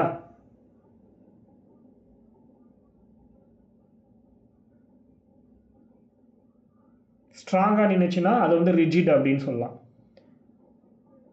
ஸ்ட்ராங்காக இருக்கிறது நமக்கு வந்து ரிஜிட் அப்படிங்கிற மாதிரி நம்ம சொல்லுவோம். அந்த பாயிண்ட் நல்லா தெரியணும், ஏங்கிறத நான் சொல்கிறேன். இப்போது ஒரு கான்ஸ்டியூஷன் வந்து ரிஜிட் கான்ஸ்டியூஷனாக இருக்குது, ரிஜிடிட்டி கான்ஸ்டியூஷனாக இருக்குது அப்படின்னா அதை நம்ம வந்து அமெண்ட்மெண்ட் பண்ணணும்னா அது ரொம்ப ஸ்ட்ராங்கான ஒரு விஷயம். அப்போது அது அமெண்ட்மெண்ட் திருத்தம் பண்ணணும்னா அந்த அரசியலமைப்புக்கு ஸ்பெஷல் ப்ரொசீஜர் வேணும். புரியுதா? எக்ஸாம்பிளுக்கு வந்து பார்த்தீங்கன்னா சென்ட்ரல் கவர்மெண்ட்டில் லோக்சபா ராஜ்யசபான்னு ரெண்டுத்தோட பெர்மிஷனும் வாங்கணும், அதுக்கடுத்து பிரசிடென்ட் பெர்மிஷன் வாங்கணும். இதில் ஒன்று கரெக்டாக அமையலைன்னா கூட அந்த கான்ஸ்டியூஷனை அமெண்ட்மெண்ட்டே பண்ண முடியாத சுச்சுவேஷன் வந்துடும். அப்படி ரொம்ப ரிஸ்கியாக இருக்கிறதுக்கு பேர் ரிஜிடிட்டின்னு சொல்லுவாங்க. ஃப்ளெக்சிபிள்னா ஈஸியாக யாராவது ஒருத்தங்க அக்செப்ட் பண்ணாலே அதை சட்டமாக மாற்றிடலாம் அப்படிங்கிற மாதிரி வரும். அதுதான் வந்து சிம்பிள் மெஜாரிட்டி, ஸ்பெஷல் மெஜாரிட்டி அப்படின்லாம் நம்ம பிரிப்போம். அதை பற்றி நம்ம லேட்டராக பார்ப்போம். அதுக்குன்னு தனியாக ஒரு சாப்டரே இருக்குது, அமெண்ட்மெண்ட் ஆஃப் தி கான்ஸ்டியூஷன் அப்படின்னு ஒரு சாப்டரே நம்ம படிப்போம். அதில் நம்ம வந்து ரிஜிடிட்டினா என்ன, ஃப்ளெக்சிபிலிட்டினா என்னன்னு நம்ம தெரிஞ்சுக்கலாம். அதுக்கு முன்னாடி நம்ம தெரிஞ்சுக்க வேண்டியது Indian constitution is a rigid and flexible. ரெண்டுமே நெகிழக்கூடியதும் நெகிழாததும். அதாவது ஒரு சில விஷயங்களில் ரிஜிடாக இருக்கும், ஒரு சில விஷயங்களில் என்னவாக இருக்கும், ஃப்ளெக்சிபிளாக இருக்கும். அப்போது எல்லாமே இருக்குது நம்மக்கிட்ட. சிம்பிள் மெஜாரிட்டியாகவும் சில விஷயத்தை வந்து அமெண்ட்மெண்ட் பண்ண முடியும், ஸ்பெஷல் மெஜாரிட்டியாகவும் நம்மளால் சில விஷயத்தை அமெண்ட்மெண்ட் பண்ண முடியும்.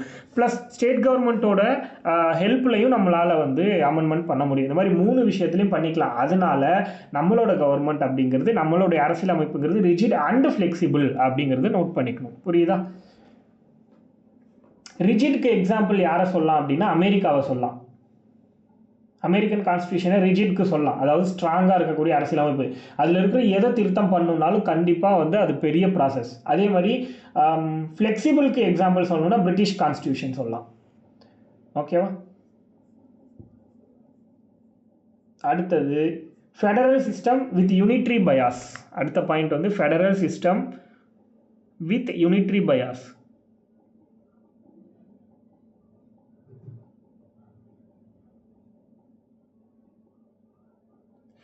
அப்படின்னா ஒற்றை ஆட்சி சார்புடைய கூட்டாட்சி அமைப்பு அப்படின்னு சொல்கிறாங்க. ஒற்றை ஆட்சி சார்புடைய கூட்டாட்சி, ஒற்றையாட்சி சார்புடைய கூட்டாட்சி, அதாவது ஒற்றையாட்சி மாதிரி இருக்கும் ஆனால் கூட்டாட்சி அப்படின்னு சொல்கிறாங்க. மத்திய அரசு தானே ஆளுது நம்மளை இந்தியாவை, ஆனாலும் ஸ்டேட் கவர்மெண்ட்டில் தனித்தனி ஆட்சி தான் இருக்குது. அப்போது ரெண்டுமே கலந்ததுங்கிறதுனால அந்த மாதிரி சொல்கிறாங்க federal system with unitary bias. ஏன்னா நமக்கு வந்து பார்த்திங்கன்னா இப்போது ஃபெடரல் ஃபீச்சர் அப்படின்னாலும் அதுக்கு தனியாக இருக்குது, யூனிட்ரி ஃபீச்சர்னாலும் அதுக்கு தனியான விஷயங்கள்லாம் நம்மக்கிட்ட இருக்குது. அதையும் நம்ம வந்து பார்ப்போம் ஒவ்வொன்றா.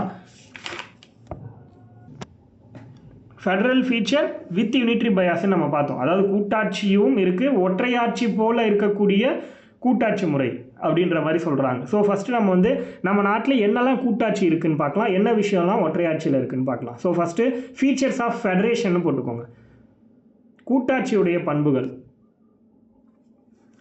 கூட்டாட்சியோட பண்புகள் என்னெல்லாம் இருக்குங்கிறத ஃபஸ்ட்டு பார்ப்போம்.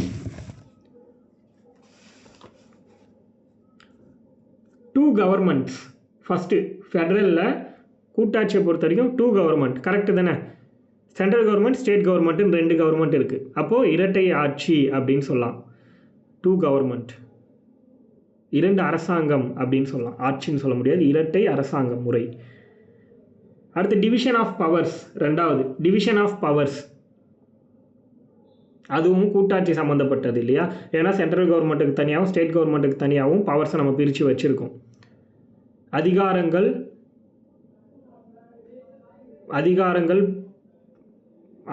பிரிக்கும் முறை அப்படின்னு சொல்லலாம், division of powers. So first two government, இரட்டை அரசாங்கம், அடுத்தது division of powers,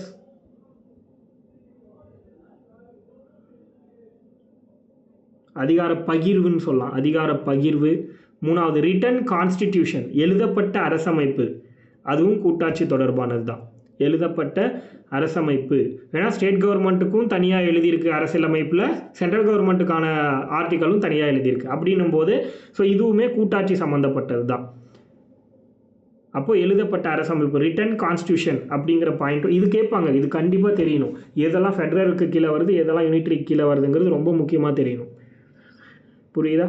so first two government, இரட்டை அரசாங்கம். ரெண்டாவது டிவிஷன் ஆஃப் பவர்ஸ் அப்படின்னா என்னது? அதிகார பகிர்வு. மூணாவது ரிட்டன் கான்ஸ்டியூஷன், எழுதப்பட்ட அரசியமைப்பு. நாலாவது supremacy of the constitution, supremacy of the constitution அப்படின்னு சொல்கிறாங்க. சுப்ரீமசி ஆஃப் த கான்ஸ்டியூஷன் அப்படின்னா இறையாண்மை மிக்க அரசியலமைப்பு அப்படின்னு சொல்லலாம். இறையாண்மை மிக்க அரசியலமைப்பு.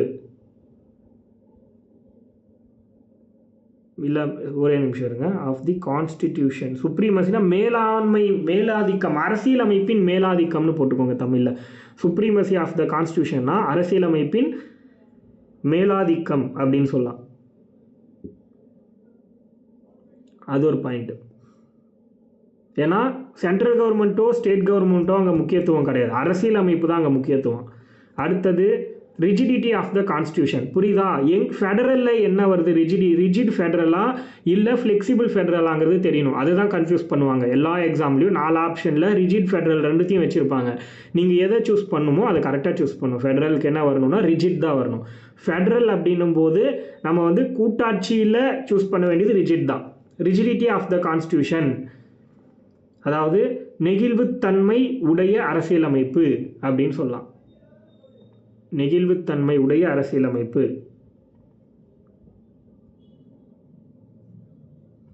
சரி, நெகிழ்வுத்தன்மை அற்ற, ரிஜிட் அப்படின்னா தமிழர் நெகிழ்வுத்தன்மை அற்ற அப்படின்னு சொல்கிறோம்.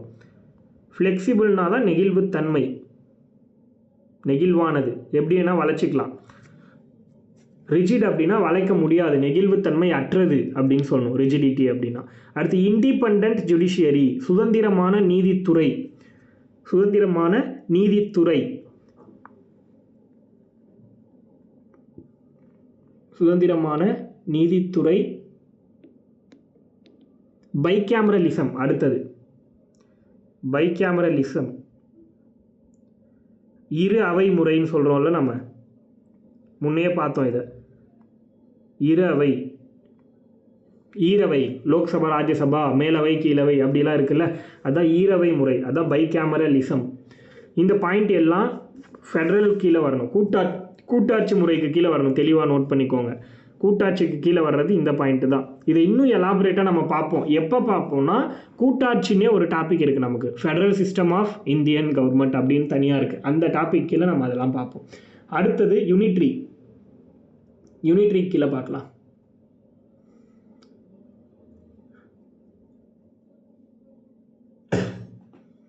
யூனிட்ரி கீழே அதாவது ஒற்றையாட்சி, கூட்டாட்சி இப்போ பார்த்தது. அடுத்து ஒற்றையாட்சி, தட் மீன்ஸ் மொத்தமாக சென்ட்ரல் கவர்மெண்ட்டே பண்ணிக்கும் அப்படிங்கிறது ஒற்றையாட்சி.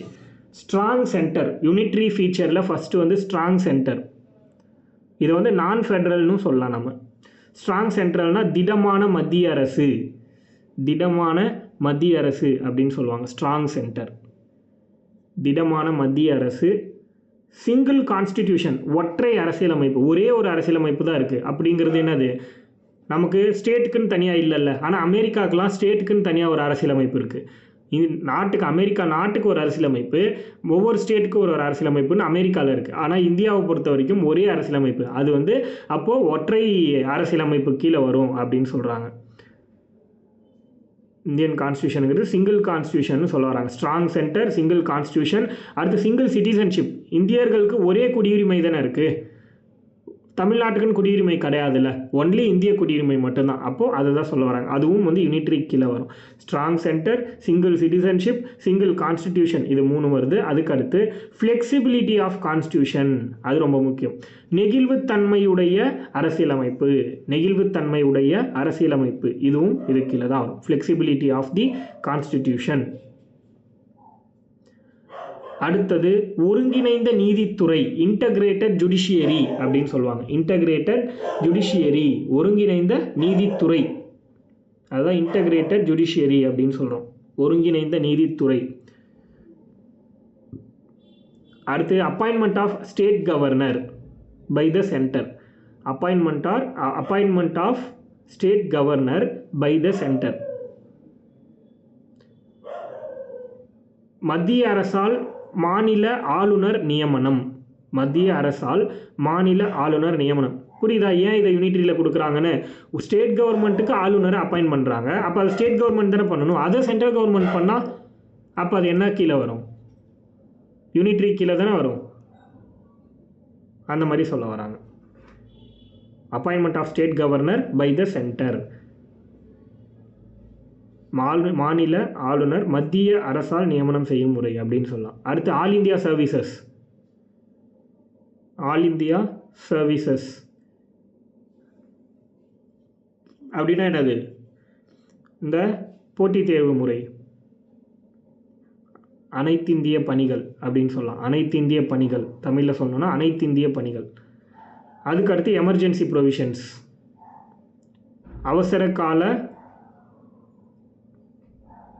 அவசர நிலை பிரகடனங்கள் அப்படின்னு சொல்லலாம். அவசர நிலை பிரகடனங்கள், அவசர கால பிரகடனங்கள் அல்லது அவசர நிலை பிரகடனங்கள், எமர்ஜென்சி ப்ரொவிஷன்ஸ்.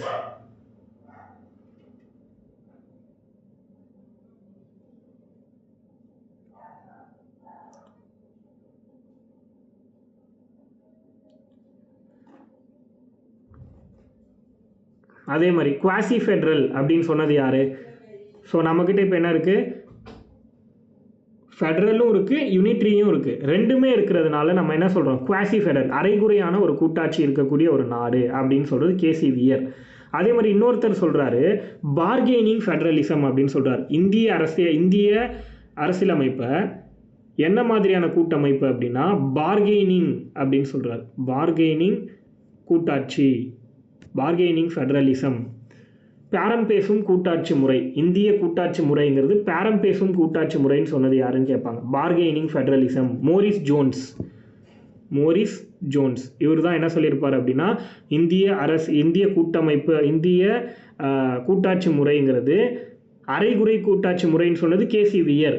பார்கெனிங் ஃபெடரலிசம் அதாவது பேரம் பேசும் கூட்டாட்சி முறைன்னு சொன்னது மோரிஸ் ஜோன்ஸ். அதே மாதிரி கோஆப்ரேட்டிவ் ஃபெடரலிசம்னு யார் சொன்னாங்கன்னு ஒரு கேள்வி கேட்கலாம். கோஆப்ரேட்டிவ் ஃபெடரலிசம்,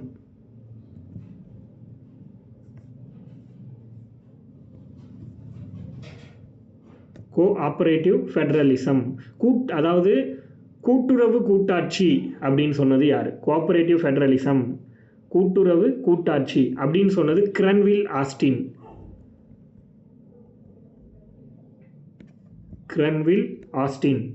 அவர் தான் வந்து கூட்டுறவு கூட்டாட்சின்னு சொல்லியிருப்பார். கோஆபரேட்டிவ் ஃபெடரலிசம்னு சொன்னது கிரன்வில் ஆஸ்டின்.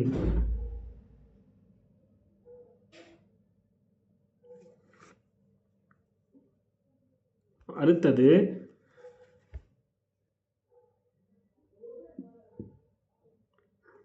அடுத்த point, federation with a centralising tendency அப்படின்னு சொன்னது யாரு? சென்ட்ரலைசிங் டெண்டன்சி அதாவது ஒரு தனித்துவ போக்கை கொண்ட கூட்டமைப்பு, ஒரு இல்லை மையப்படுத்தப்பட்ட கூட்டமைப்புன்னு சொல்லலாம்.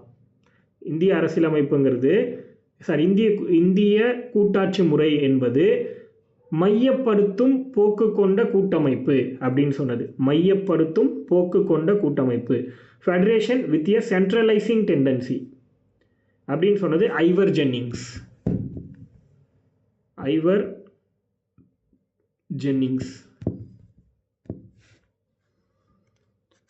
இதுதான் வந்து பார்த்தீங்கன்னா federal system with unitary bias. Indian government வந்து ஃபெடரல்னு சொல்லிட முடியாது, யூனிட்ரின்னு சொல்லிட முடியாது. அதாவது கூட்டாட்சி மட்டும்னு சொல்லிட முடியாது, ஒற்றையாட்சி மட்டும்னு சொல்ல முடியாது. ரெண்டுமே சேர்ந்தது தான் இந்திய கூட்டாட்சி முறை அப்படின்னு சொல்கிறாங்க. அப்போ இந்தியாங்கிறது ஒரு கூட்டாட்சி அரசாங்கம் தான், ஃபெடரல் சிஸ்டம் தான். ஆனால் அதில் யூனிட்ரியும் இருக்குது, கூட்டாட்சியும் இருக்குது, ஃபெடரலிசமும் இருக்குது அப்படிங்கிறத சொல்கிறாங்க.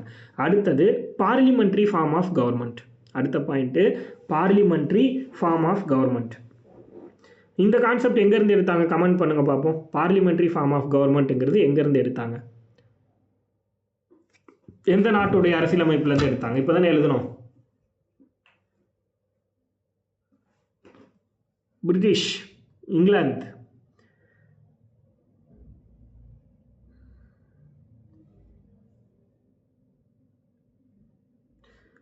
ஸோ இப்போது பார்லிமெண்ட்ரி ஃபார்ம் ஆஃப் கவர்மெண்ட்னா என்னது? தட் மீன்ஸ் என்ன சொல்ல வராங்க, principle of cooperation and coordination between legislative and executive organs அப்படின்னு சொல்கிறாங்க. அதாவது நிர்வாகத்துக்கும் அடுத்து வந்து பார்த்திங்கன்னா சட்டமன்றத்துக்கும் இடைப்பட்ட உறவை வந்து பாதுகாக்கிறது தான் பார்லிமெண்ட்ரி சிஸ்டம் ஆஃப் கவர்மெண்ட் அப்படின்னு சொல்கிறாங்க. இதுக்கு பேர் வந்து வெஸ்ட்மினிஸ்டர் மாடல் ஆஃப் கவர்மெண்ட்னு சொல்கிறாங்க.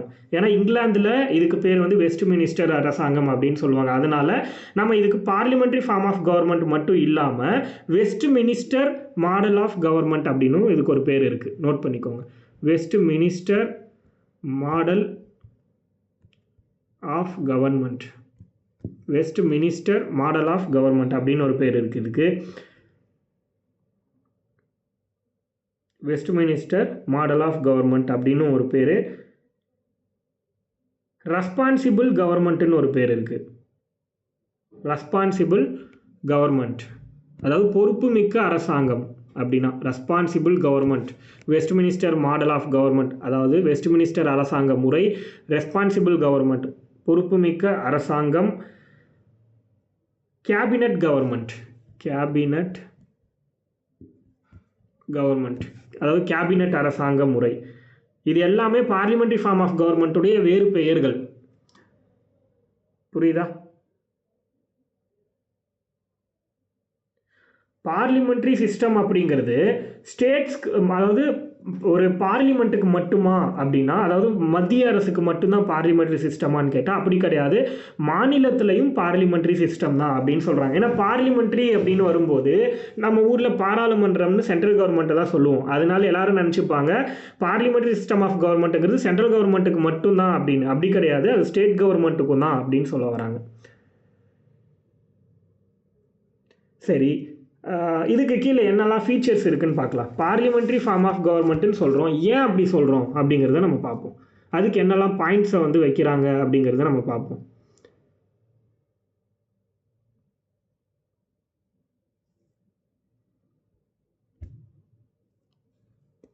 ஓகேவா? ஸோ ஃபஸ்ட்டு என்னெல்லாம் ஃபீச்சர்ஸ் பார்லிமெண்ட்ரி ஃபார்ம் ஆஃப் கவர்மெண்ட்டில் இருக்குது அப்படின்னு பார்த்தீங்கன்னா, first presence of nominal and real executive. Presence of nominal and real எக்ஸிக்யூட்டிவ்னு சொல்கிறாங்க.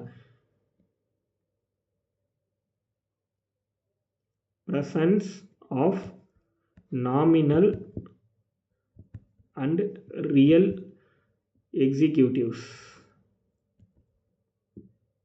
தட் மீன்ஸ் என்னது? இப்போது நியமனம் செய்யப்பட்டவங்களும் இருப்பாங்க, தேர்ந்தெடுக்கப்பட்டவங்களும் இருப்பாங்க. எங்கள் பார்லிமெண்ட்டில் இப்போ லோக்சபா அப்படின்னா அதில் இருக்கவங்கெல்லாம் தேர்ந்தெடுக்கப்பட்டவங்க மக்களால். ஆனால் ராஜ்யசபாவில் இருக்கிறவங்கெல்லாம் நியமனம் செய்யப்பட்டவங்களாக இருப்பாங்க மேக்ஸிமம். அதே மாதிரி ராஜ்யசபாலையும் தேர்ந்தெடுக்கப்பட்டவங்களாக இருப்பாங்க, நியமனம் செய்யப்பட்டவங்க ஒரு 12 பேர் இருப்பாங்க. லோக்சபாலையும் நியமனம் செய்யப்பட்டவங்க ஒருத்தங்க இருப்பாங்க. அப்போது ரெண்டுத்துலேயுமே வந்து பார்த்திங்கன்னா தேர்ந்தெடுக்கப்பட்டவர்களும் இருப்பாங்க, நியமனம் செய்யப்பட்டவர்களும் இருப்பாங்க அப்படிங்கிறத சொல்கிறாங்க. அதுதான் parliamentary form of government. First point presence of nominal and real executive. ரெண்டாவது point majority party rule. Majority party rule தேர்தலில் எந்த கட்சி வந்து மெஜாரிட்டியாக இருக்கோ அந்த கட்சி வந்து ஆட்சி அமைக்கும்னு சொல்கிறாங்க இல்லையா, அதுதான் பெரும்பான்மை கட்சி ஆட்சி அமைக்கும், பெரும்பான்மை கட்சியே பலம் வாய்ந்தது அப்படின்னு சொல்கிற பாயிண்ட் ரெண்டாவது, majority party rule. Collective responsibility இருக்கும். புரியுதா? Collective responsibility of the executive to the legislature. இந்த பாயிண்ட் ரொம்ப முக்கியம் இதில். Collective responsibility.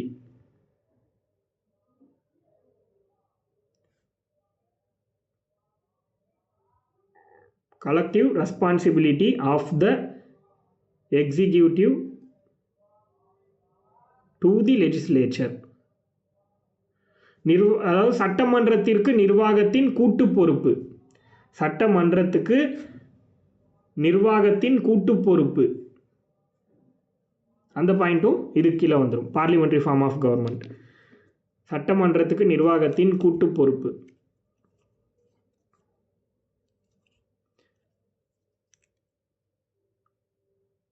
அடுத்தது membership of the ministers in the legislature. Membership of the ministers.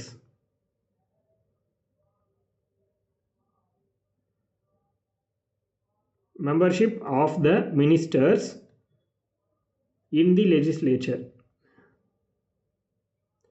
சட்டமன்றத்தில் அதாவது சட்டமன்றத்தில் அமைச்சர்களின் எண்ணிக்கை.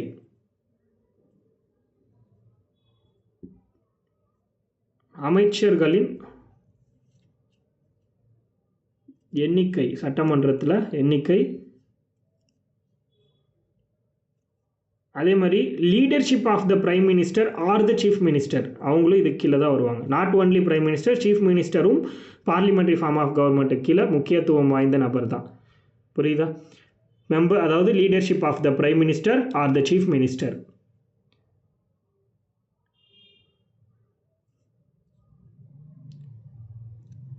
அதாவது என்னது, பிரதம அமைச்சர் மற்றும் முதல் அமைச்சர்களின் தலைமை, அதுவும் இதுக்கு கீழே தான் வரும். அடுத்து dissolution of the lower house, Lok Sabha or assembly, இதுவும் ஸ்டேட் கவர்மெண்ட்லேயும் வரும். லோக்சபானா சென்ட்ரல் கவர்மெண்ட்டு, அசம்பிளினா ஸ்டேட் கவர்மெண்ட்டுடைய சட்டமன்றம்.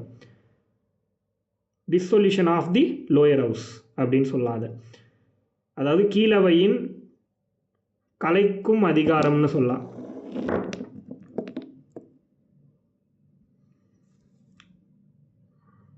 கீழவை கலைதல், மெஜாரிட்டி இல்லைன்னா கலைஞ்சிரும் இல்லையா, அதுதான் சொல்கிறாங்க. இதுதான் பார்லிமெண்ட்ரி சிஸ்டம் ஆஃப் கவர்மெண்ட்டில் முக்கியத்துவம் வாய்ந்த பாயிண்ட்ஸ். ஸோ இதெல்லாம் நமக்கு வந்து தெரியணும்.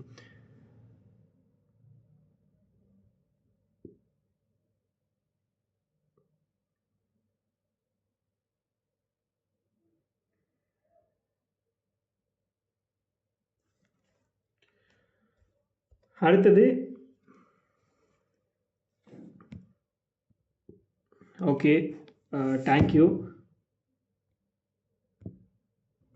இன்னைக்கு நம்ம போதும், நாளைக்கு வந்து மீதியை கண்டினியூ பண்ணலாம். ஓகேவா?